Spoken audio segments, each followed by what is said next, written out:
surrounded by more rocks, and gas, and a bunch of nothing, mainly. Oh hey, look at that, the rocks are going around the gas. Hold on, what the heck is going on here? To understand, let's look at a little bit of physics. Wait, did I say a little bit?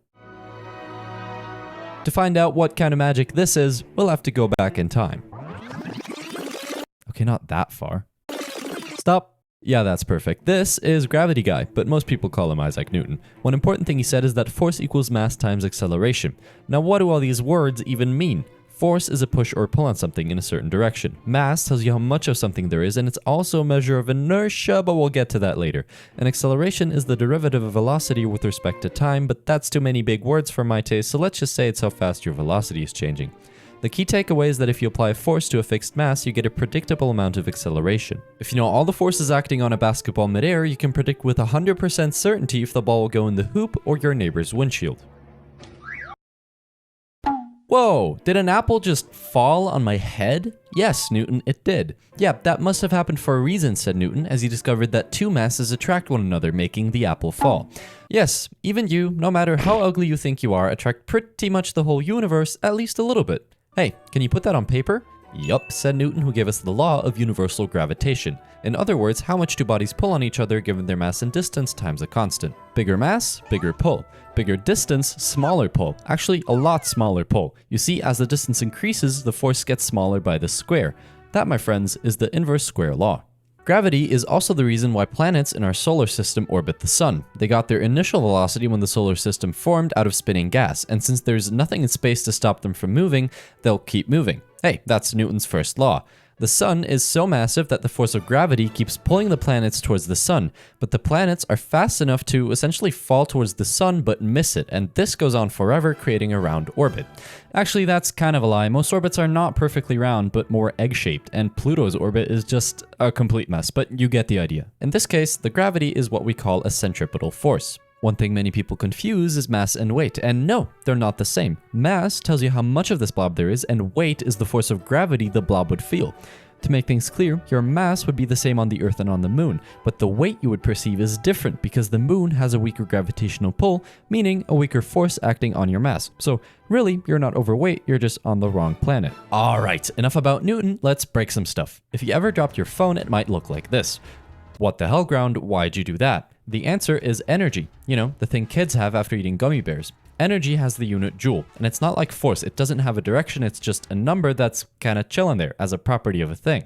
You see, there's two main kinds of energy, kinetic energy and potential energy. In plain English, energy of movement and stored energy due to some circumstance.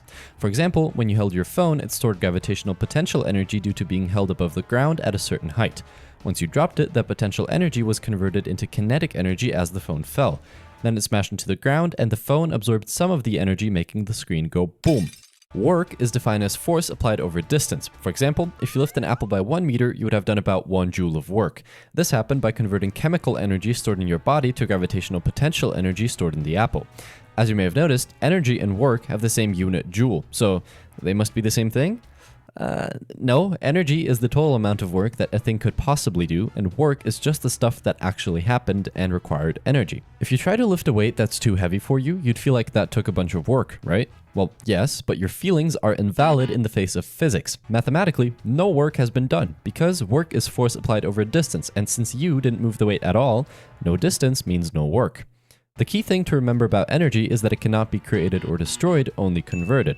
AKA the conservation of energy. Okay, but a car that's moving has kinetic energy. When the car stops, assuming the car doesn't smash into a wall, where does that energy go? When you apply the brakes, there's friction between the brakes and the wheels, causing the car to slow down and creating heat as a byproduct. That heat is then dissipated into the surrounding air, and that makes the molecules in the air move faster. Things that move have kinetic energy, so ultimately, the kinetic energy is transferred from the car to the air. With this knowledge, we can define that temperature is just the average kinetic energy of atoms in a system. You see, all atoms, not just molecules in the air, wiggle, like this. The faster they move, the hotter things get. That is temperature. All that talk about hot stuff, I think it's time we talk about thermodynamics. It tells us that jumping in lava is probably a bad idea, but more importantly, the absolute mess that is entropy. Literally, it tells you how much disorder there is in a system, indicating the number of possible states a system could be in.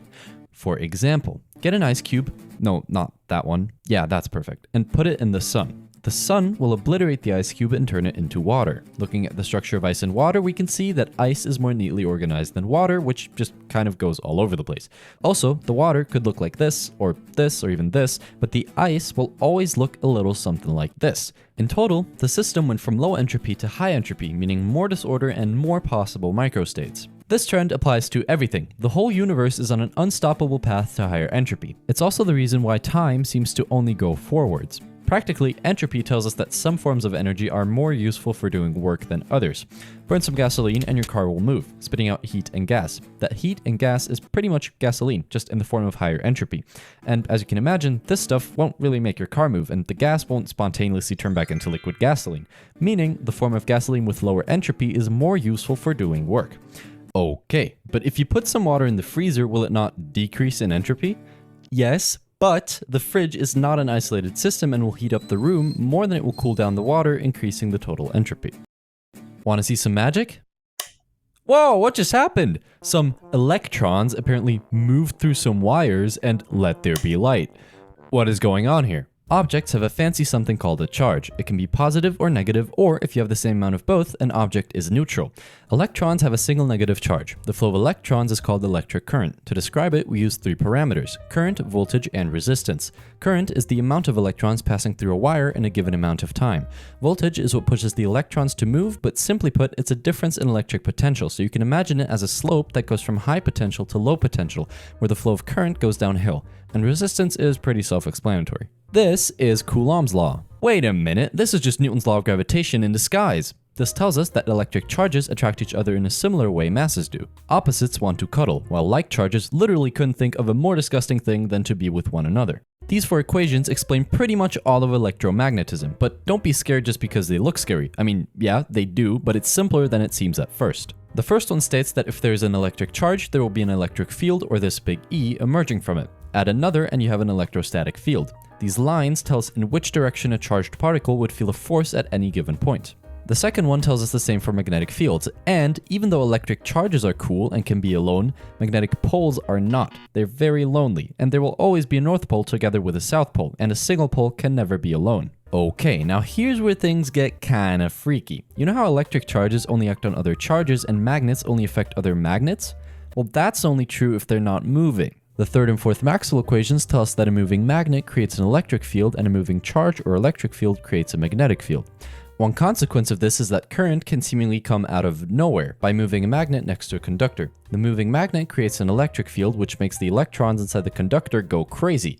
That is called induction. In other words, electric and magnetic fields are so tightly linked that they are two parts of the same bigger thing. Let's say we have a charge. Since it doesn't move, it has a static electric field. If we accelerate the charge, there will be a magnetic field around it. That magnetic field interacts with the electric field, which again changes the magnetic field, and this is a sort of chain reaction that makes the electromagnetic field radiate outwards into space as an electromagnetic wave. Depending on the frequency, the human eye can actually see this. It's called light, but most of the spectrum is invisible to the human eye and is used for things such as Bluetooth, wireless charging, and confusing human apes into thinking magic is real.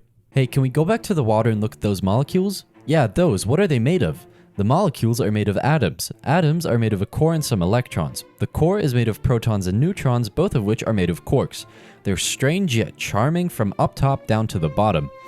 Oh yeah, there's some more stuff, like for example the overweight brothers of the electron. All of this together makes up the Standard Model, which we believe to be the smallest things in the universe. At least that's the excuse we have for not knowing what quarks are made of. Fun fact, depending on the number of protons in the core, you get different elements. Depending on the number of neutrons in the core, you get different isotopes of the same element, most of which are a little overweight and very unstable, so they fall apart into smaller atoms. That releases ionizing radiation. Not so fun fact, that stuff will kill you. If you have a large group of atoms, you can predict when half of those will have fallen apart. That's the half-life. Depending on how unstable an isotope is, it will survive a certain amount of time. Some don't want to live, some really don't want to live, but some will live far longer than you probably will. Oh yeah, did I mention that light is like the fastest thing in the universe? To be exact, 299,792,458 meters per second in a vacuum. That is pretty fast, said everyone. Also, light is a wave, said everyone. Why? If you shoot it through two teeny tiny slits, it creates a fancy pattern due to interference, which is just a wave thing. You see, when two waves cross, they can add up or cancel each other out. These gaps are the spots where they cancel each other out. So in this case, light behaves like a wave. Nah, screw that. Everything you know is wrong, said Albert Einstein, probably smoking crack after hearing about the photoelectric effect and discovering that light comes in tiny packets called photons. I sure hope that doesn't unravel a whole new area of physics. Anyway, he said, as he continued to casually drop an absolute bomb on the entire field of physics with his theory of relativity. He assumed the speed of light is constant because it arises from two other constants. He also assumed the laws of physics are the same for everyone, regardless if moving or at rest. Now think about it. If two people turn on a flashlight but one person is standing still while the other person is on a moving train, wouldn't the person standing still see the other person's light as going faster than the speed of light? The reality is, no, it would be the same as their own flashlight. That's impossible, except if time passes slower for that person from the perspective of this person. In other words, if the speed of light is constant, time must be relative. Also, gravity is not actually a force, sorry Newton, but rather a consequence of masses bending space-time. Einstein thought the universe is a mesh of space and time, and anything with a mass bends this fabric. Also, all objects move freely on a straight line when moving through space. Gravitation is simply the result of objects following these bent lines which appear straight to them. If you have a hard time understanding this, you can imagine two people on Earth walking in parallel straight lines. Now imagine one standing on the east coast and one on the west coast of the US. If they both walk north, eventually they'll meet at the North Pole. Because of the curvature of the Earth, they ended up at the same point even though they both walked straight relative to themselves. Oh yeah, by the way, energy and mass are kind of the same thing, he added, which explains why atom bombs are so freaking powerful. According to this formula, even just tiny atoms can release a humongous amount of energy by giving up just a fraction of their mass during fission. What is fission? It's the same thing Oppenheimer used to make this thing go boom. You see, there's two main ways to gain energy from changing nuclei, fission and fusion. Fission aims to split the nucleus of an atom into two or more smaller nuclei, which is most often achieved by blasting the core with neutrons. Fusion is the opposite, where you combine two smaller nuclei to get one bigger one. The energy came from something we call a mass defect, where the resulting nucleus is lighter than the starting nuclei. This missing mass is what was converted to energy during fusion. Fission and fusion are cool, but you gotta be careful or you might just blow up the planet. That totally didn't almost happen before. Multiple times. Hey, remember when Einstein said light is a particle? He accidentally discovered a whole new field of physics which he thought is just a giant hoax.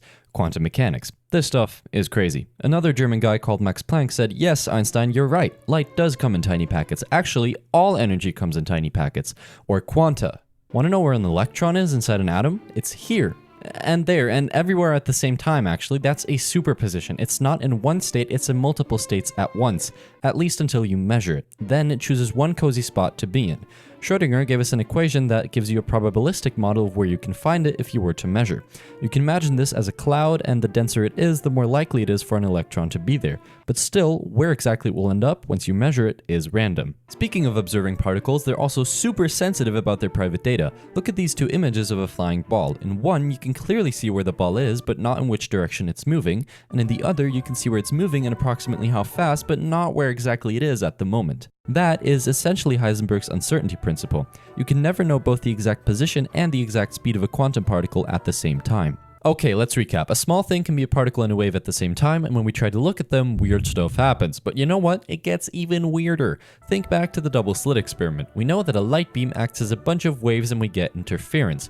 But here's the weird thing. Even if you send individual photons after sending enough of them and detecting where they end up, you get interference. Like, how can that be? What did a single particle interfere with? Well, we think it interfered with itself because it acted as a wave and went through both slits at the same time. That's a superposition. Okay, well, let's just measure which slit it goes through. Yeah, that's not gonna happen. Once you start measuring which slit the photon goes through, it stops acting like a wave and the interference pattern disappears, as every particle chooses just one of the slits to go through. Sounds kinda suspicious to me. Anyways, all this knowledge is going to cost you one subscribe and a thumbs up. Thank you very much. And you can decide if maybe you'd want to tip with a comment, perhaps?